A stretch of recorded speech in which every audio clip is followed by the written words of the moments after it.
Okay, we're going to look at problem 949 from the book. This is two 20 millimeter steel plates are welded to the rolled S section of S310 by 47.3. And we're supposed to determine the moments of inertia and the radius of gyration of the combined section with respect to the x and the y axis. Okay, so this is actually a pretty straightforward problem, but it's good practice to do this once in a while. Ix is going to be the sum of all the ix's, right? So let's call this body 1, we'll call this body 2, and this body 3. Okay, so it's going to equal ix1 plus ix2 plus ix3. Okay, so let's just do one by one. Ix1 is equal to what? Ix1 is, well, hey, we have to look this up on the table, and I happen to put a copy of the table right here. What are the odds? So we're looking at this one right here, this S10. So I'm going to underline this whole thing. Okay, so Ix is this column right here. So Ix is going to be 90.3. Okay, so it's 90.3. Now that is from the, you'll notice this is Ix bar, so that's from the centroid.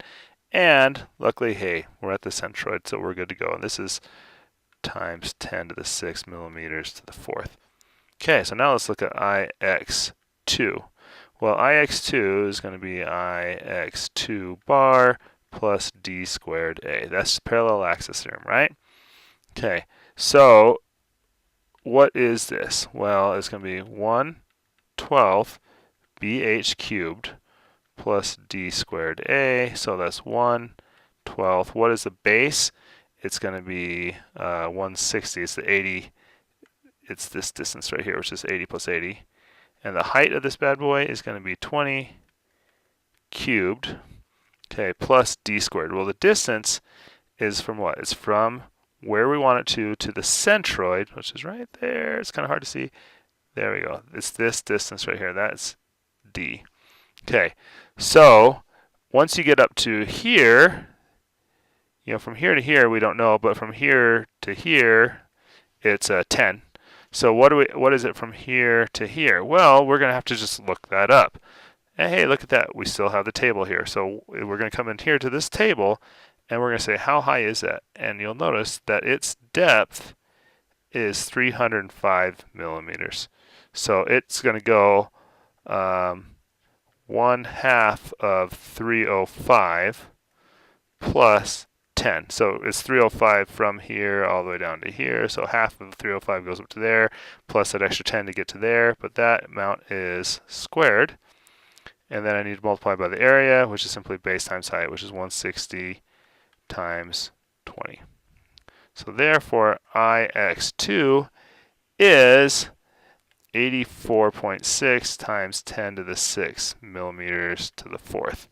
Okay, Ix3 is going to be this, again, Ix bar, which is going to be the same down here, times the distance, which is a negative distance, but you're squaring it. So it turns out that Ix3 is Ix2. So therefore, when you take the sum of the Ix's, it ends up being 260 times 10 to the 6 millimeters to the fourth. So that is your Ix of this whole system. And we are supposed to find, so it's a little more zoomed out than I meant. There we go.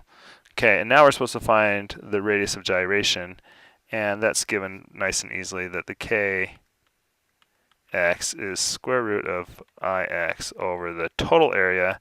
So it's square root of 260 times 10 to the 6 over the area, which is going to be the 2 times the 160 times 120 for the numbers 2 and 3.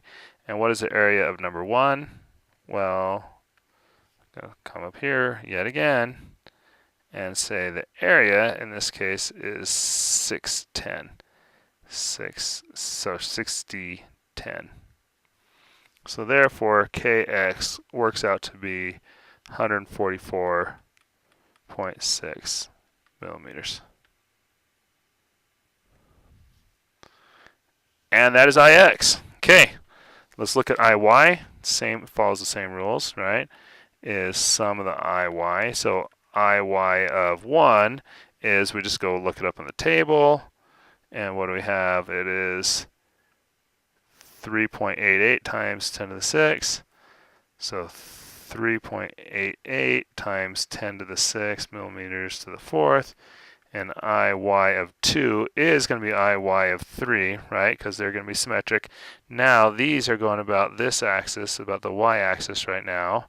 So that is equal to 1/12 bh cubed plus d squared a. But d is equal to 0 since it's through the centroid. So it's just equal to 1/12 bh cubed. So it's 1/12. Now here, the b and the h are reversed because you're looking from the y-axis. So the base in this case is going to be 20, and the height is 160 cubed. So therefore, y2 and 3 are going to be 6.83 times 10 to the 6. Sorry, running out of space. So therefore, Iy of the total is 2 of these and 1 of these, and it works out to be 17.53 times 10 to the 6 millimeters to the 4th. That is Iy of the whole thing. And then we're supposed to find Ky, which is square root of Iy over A. And since we already figured out the total area right here, it's this number divided by that square root, and it works out to be 37.6 millimeters.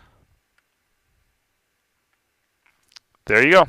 So again, the main thing of this is just to show you how to go through and find some of this information on this chart.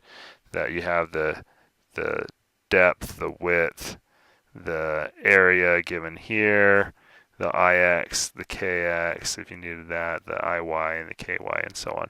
Now, one thing to be careful of, and this comes up in other problems, is if this thing was rotated, all of a sudden you have to consider the y-axis and the x-axis is opposite.